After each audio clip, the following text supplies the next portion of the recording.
Nesse momento, tem início o primeiro seminário nacional sobre a temática do Holocausto, discurso de ódio e a banalização.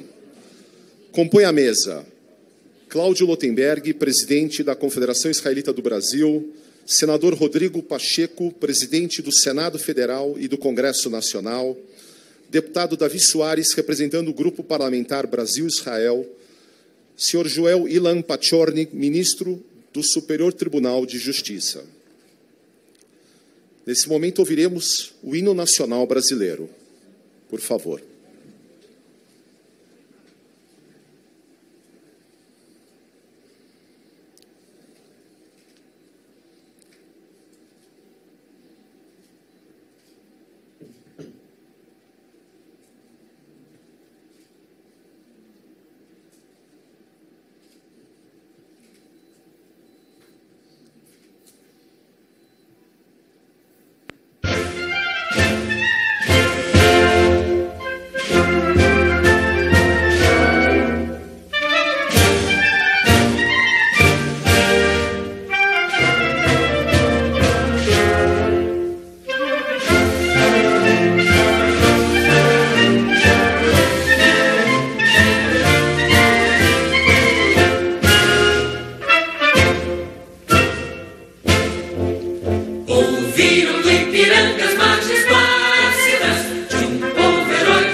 Nesse momento, convido o deputado Davi Soares para abrir os nossos trabalhos. Por favor.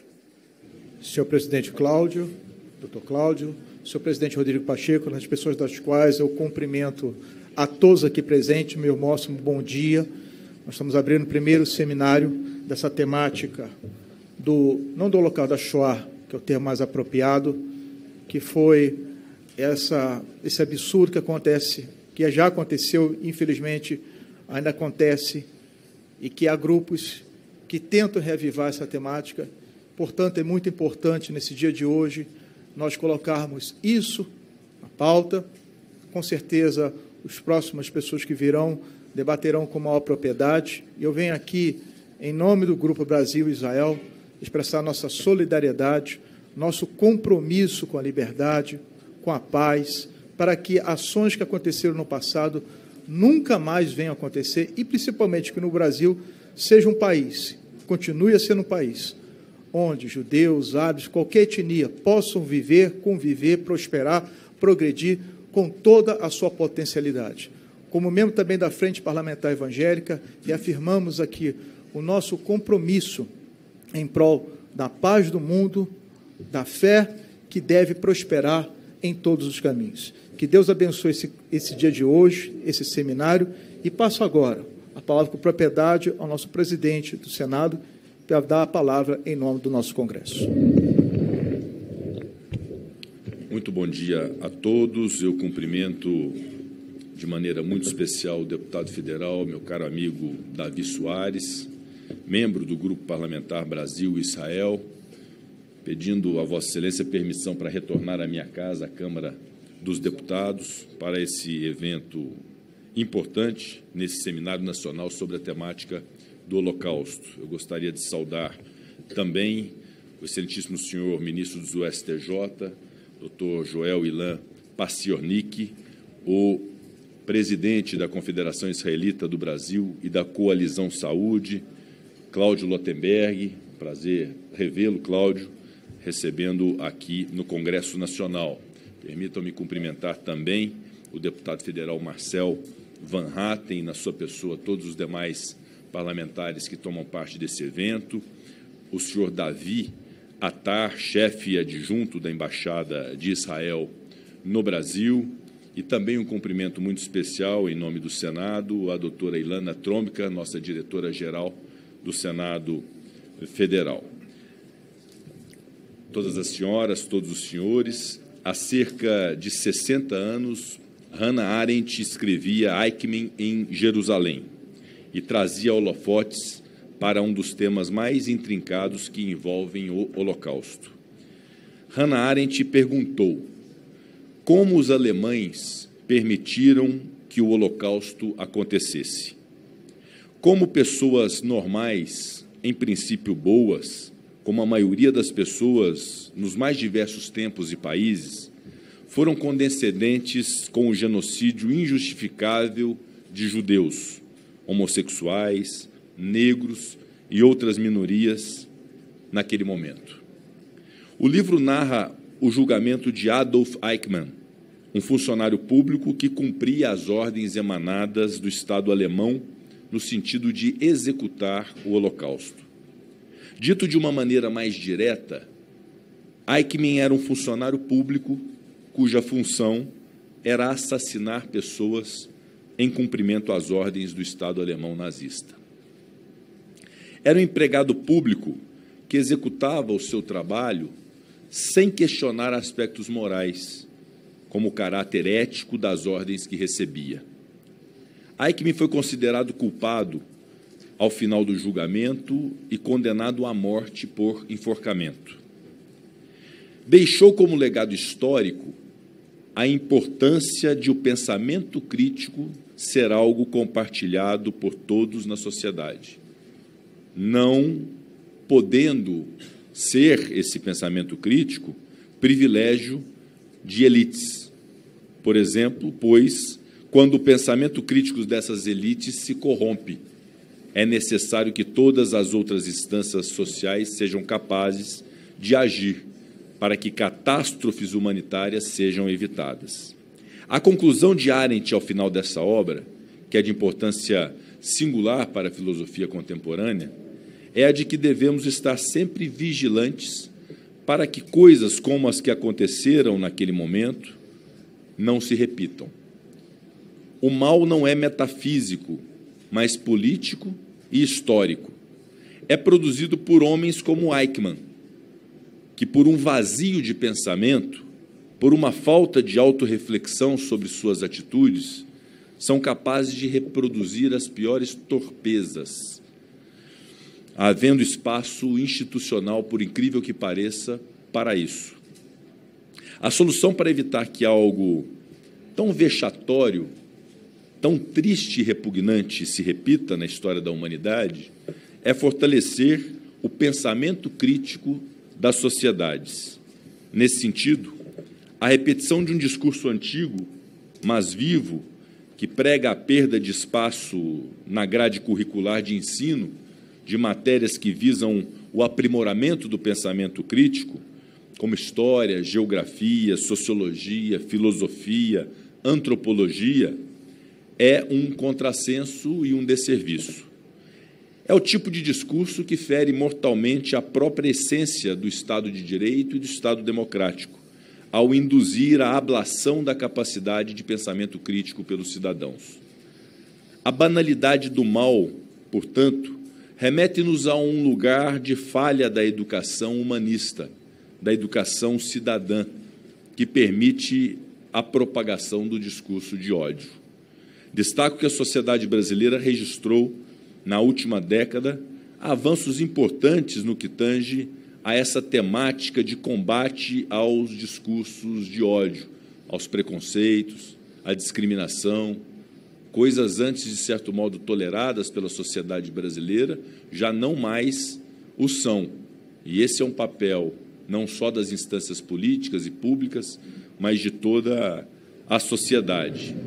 Mas, nesse instante da quadra histórica do Brasil, há pontos de retrocessos que todos nós temos o dever de combater, sobretudo com a ampliação da comunicação através das redes sociais e a extraordinária capacidade de disseminação das chamadas fake news, que propagam ódio, discriminação, preconceitos, ataques às instituições, ataques a comunidades, ataques a pessoas. Todos nós temos essa obrigação e o Senado recentemente se desincumbiu ao apreciar e aprovar um projeto de lei nesse sentido que visa justamente instar todas as instâncias, inclusive aquelas que protagonizam a comunicação via rede social, de responsabilidade nesse combate da disseminação de fake news e do ódio no Brasil. Por fim, registro que o mundo está atento e vigilante quanto à guerra em curso na Ucrânia, a qual remete a um passado que ainda está em construção e que abarca tempos que envolvem, por exemplo, o Holocausto. Ou seja, quase um século após o seu início, o Holocausto ainda é um tema vivo na história e na memória mundiais. Combater discursos de ódio é o que o século XXI nos impõe, na tentativa de impedir, ou ao menos tentar impedir, essa é a nossa obrigação, mais uma vez, a invocação e o avanço da banalização do mal. Portanto, eu agradeço penhoradamente a oportunidade do convite que me foi feito pelo Dr. Cláudio Lotenberg, a quem rendo todas as minhas homenagens por sua consciência cívica, pelo papel que representa na sociedade brasileira, no combate a essa banalização do mal e na sempre lembrança dos brasileiros do que significou o Holocausto. Agradeço a todos os meus colegas parlamentares, cumprimento os meus colegas de profissão de advogado que aqui estão, doutor Maurício Campos e doutor Alberto Toron, que acaba de chegar, um pouco atrasado, né, Toron? E uma alegria, de fato, compartilhar com todos vocês esse importante evento, que é esse primeiro seminário nacional sobre a temática do Holocausto, na Casa do Povo, na Câmara dos Deputados, no Congresso Nacional, onde surgem as ideias, onde elas se desenvolvem, e é por isso que eu tenho absoluto respeito por esta casa que presido. Fui deputado federal, sou senador da República, hoje presidente do Senado e do Congresso, e nesta casa, que disse neste final de semana, numa nota que fiz, a respeito do que significa o Congresso Nacional. Esta casa é a síntese dos defeitos e das qualidades do Brasil e do povo brasileiro. Um Brasil construído por sucessivos governos que não podem se eximir da responsabilidade em relação aos defeitos e dos louros em relação às qualidades do que foi e do que é a evolução do nosso país. Mas uma casa comprometida com as transformações nacionais, que impôs a necessidade de reformas estruturantes e importantes para o Brasil, como foram o estabelecimento do teto de gastos públicos, a reforma trabalhista, a reforma previdenciária, a reforma tributária, ora em discussão e análise efetiva no âmbito do Senado Federal, marcos legislativos muito importantes para o desenvolvimento do Brasil nos últimos anos foram aqui estabelecidos, e uma casa que tem uma vocação para o combate ao preconceito e à discriminação. Temos um trabalho extraordinário no Senado, que responde de maneira imediata, o Senado da República, no combate hoje ao racismo, inclusive com o trabalho extraordinário do senador Paulo Paim, do Partido dos Trabalhadores do Rio Grande do Sul, nesta frente de combate ao racismo, assim como temos um combate muito duro e muito forte contra a discriminação por orientação sexual, um trabalho muito efetivo e de denodo do senador Fabiano Contarato e outros tantos senadores, uma casa atenta aos direitos das mulheres, anos e anos e anos, décadas e décadas, discriminadas e com situação de desigualdade na sociedade. E hoje temos, enfim, no âmbito do Senado Federal, uma liderança da bancada feminina que participa do Colégio de Líderes, que estabelece suas pautas, tanto que, da produção legislativa dos últimos 5 anos em matéria de pautas da bancada feminina, 35%, portanto, 1/3 das votações só no ano de 2021 a revelar a importância da bancada feminina no Senado Federal. Então, uma casa atenta a essa busca de igualdade. E nisso se inclui, evidentemente, esse combate e essa memória do Holocausto para que não se deixe de existir essa responsabilidade do povo brasileiro neste combate. E aí enalteço, para finalizar, o trabalho sempre realizado sempre de maneira atenta e assertiva em relação a esse tema, pelos nossos senadores que são judeus, o senador Jacques Wagner, do PT da Bahia, e o meu querido ex-presidente Davi Alcolumbre, do estado do Amapá, também, que tem, obviamente, grande envolvimento com esse tema, que, infelizmente, aqui não pôde estar em função da sua agenda no estado do Amapá. Portanto, agradeço muito essa oportunidade e, em nome do Senado da República e do Congresso Nacional, enalteço, de maneira muito singular e importante, este primeiro seminário nacional sobre a temática do Holocausto. Muito obrigado.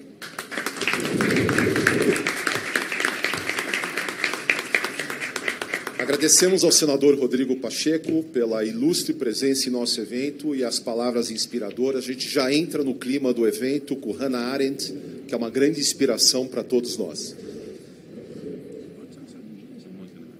O objetivo desse seminário é lançar luz sobre um tema da mais alta importância, a questão da intolerância, do preconceito, da cultura de ódio e suas implicações na sociedade brasileira.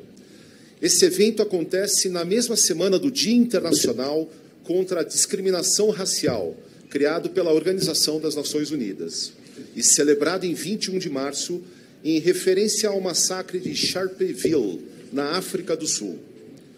O discurso de ódio é um termo muito utilizado, mas pouco se sabe sobre o significado e o impacto nefasto em nossa sociedade. Vamos endereçar temas importantes relacionados com a questão do Holocausto, que teve início com uma agressiva campanha de discurso de ódio na década de 30 do século passado. Agradecemos a todos os presentes e os demais que nos acompanham pelos canais oficiais da Câmara dos Deputados e da Confederação Israelita do Brasil.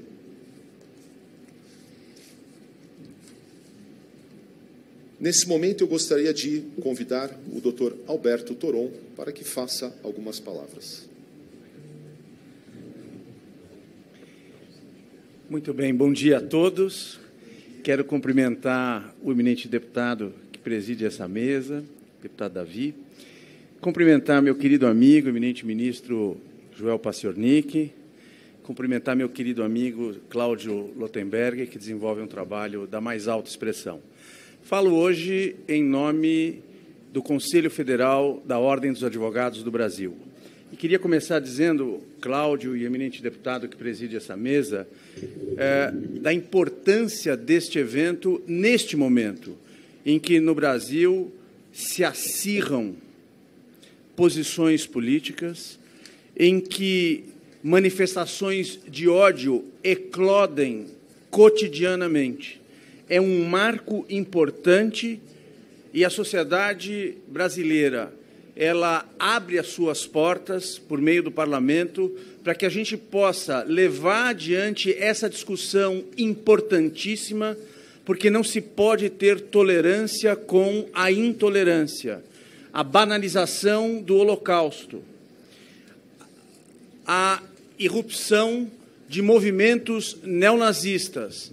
Preocupa-nos a todos, e o Conselho Federal da Ordem dos Advogados do Brasil tem tido uma atuação firme e decidida contra este tipo de movimento.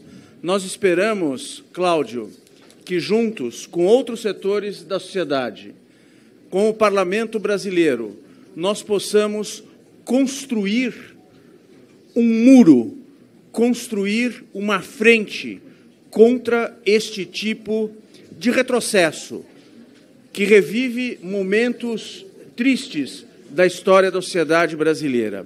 É por isso, Cláudio, que eu queria agradecer enormemente o convite, em nome do nosso presidente, Beto Simonetti, para participar desse evento e dizer que a coletividade judaica, o Parlamento brasileiro, podem contar com os advogados, podem contar com o Conselho Federal da Ordem. É isso, muito obrigado.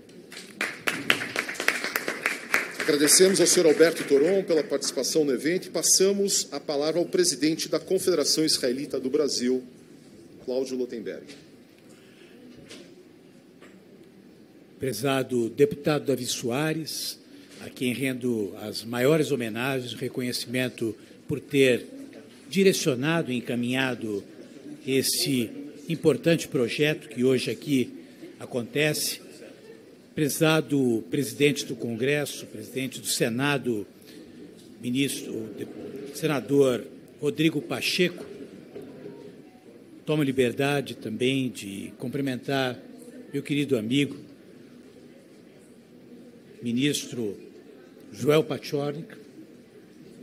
Aproveito também para cumprimentar meu amigo de tantos anos, colega ainda de colégio, Alberto Zacarias Toron, que aqui representa a Ordem dos Advogados do Brasil. Cumprimento também Renato Feder, secretário da Educação do Estado do Paraná. E, por fim, não menos importante, com muito carinho, quero registrar a presença do apóstolo Estevão Hernandes, para mim, grande e importante representante da comunidade evangélica brasileira, a quem agradeço realmente por estar aqui nos acompanhando. Meus senhores e minhas senhoras, não é novo o debate acerca da linha tênue entre aquilo que nós chamamos de liberdade de expressão e o discurso do ódio. O primeiro, aliás, ele é fundamental para a democracia. O segundo, na realidade, já constitui-se num verdadeiro perigo. E por quê? Porque ele representa uma intolerância e um lugar de falas sem qualquer empatia, despindo pessoas e grupos vulneráveis de sua dignidade, mediante maléfico uso de extrema agressividade, indiferença, rancor e, eu diria até mais, ataques direcionados.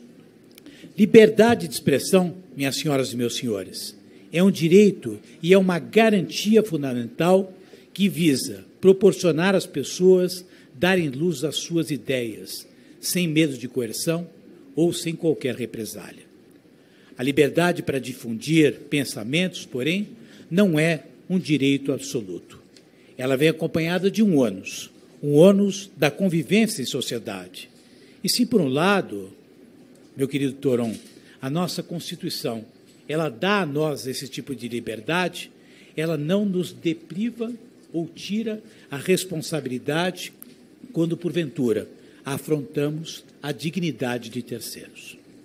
Em 2003, meu querido Rony Weinshoff, a quem eu agradeço por toda a dedicação, Rony é um dos grandes responsáveis por todo o trabalho na frente em relação ao discurso do ódio dentro da Confederação Israelita do Brasil.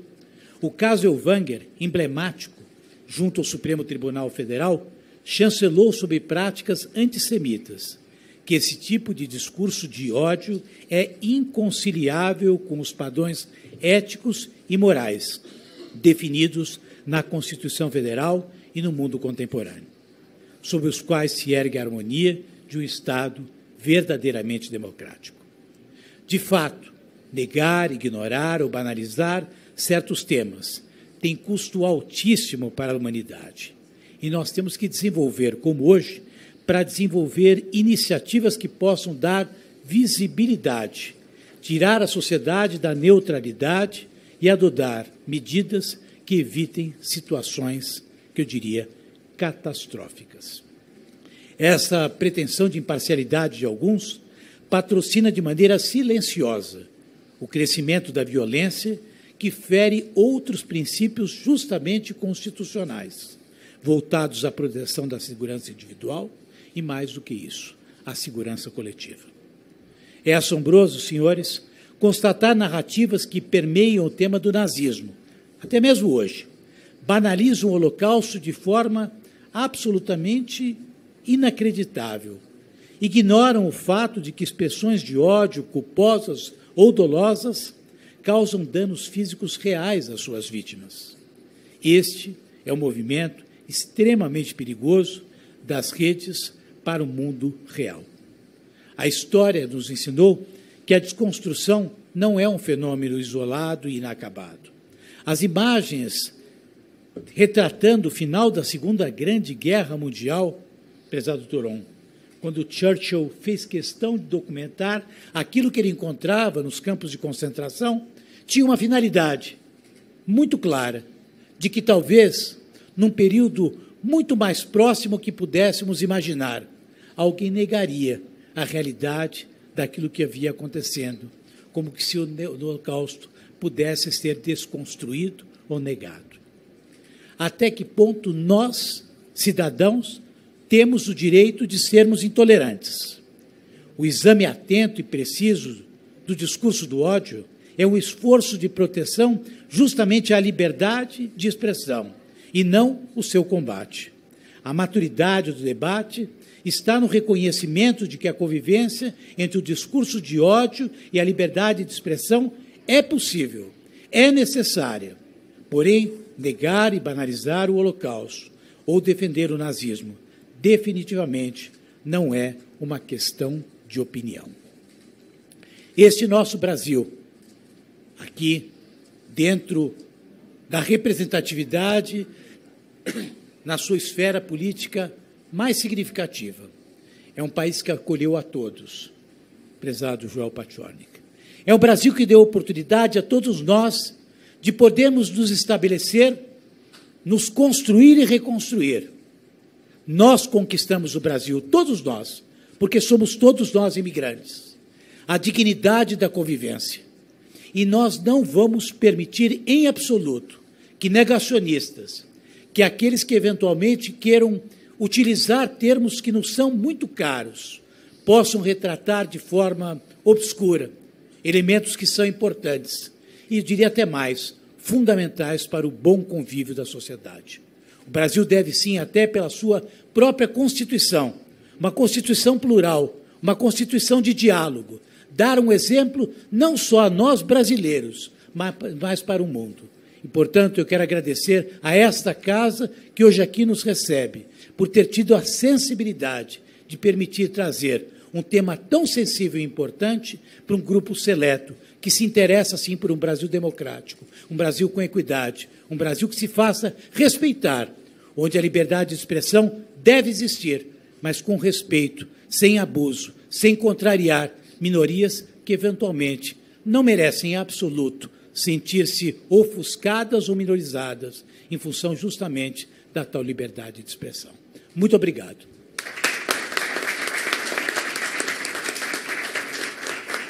Muito bem, agradecemos ao anfitrião, Cláudio Lothenberg. Antes de encerrarmos essa sessão solene, gostaríamos de registrar e agradecer o apoio do deputado Marcos Pereira, presidente do Grupo Parlamentar Brasil-Israel, que teve desde o início um apoio incondicional para que pudéssemos realizar esse evento nessa casa.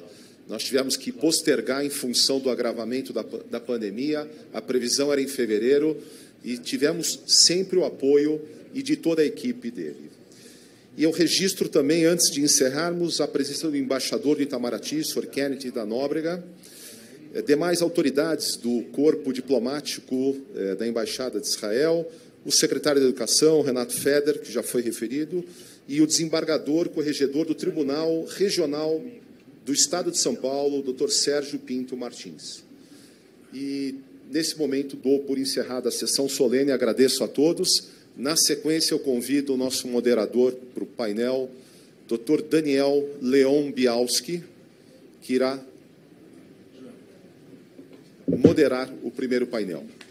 Muito obrigado a todos pela presença e continuem nos assistindo nas redes sociais.